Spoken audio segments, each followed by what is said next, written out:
Today, we are going to show you how to change the battery in your Garmin Heart Rate Monitor. To change the battery in your heart rate monitor, you will need your heart rate monitor, a small Phillips head screwdriver, and a new CR2032 battery.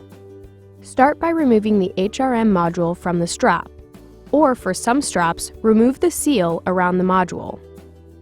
Next, remove the 4 screws from the module. Now, we'll remove the battery and cover. If you are having trouble removing the battery, you can use a small piece of tape or magnet to remove it. Wait 30 seconds and then install the new battery. Insert the new battery with the positive side facing up.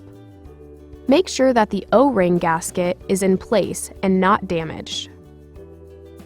Now you can replace the cover and install the screws. Make sure that all 4 screws are tightened evenly. Then, replace the module or seal on the strap. And that's it!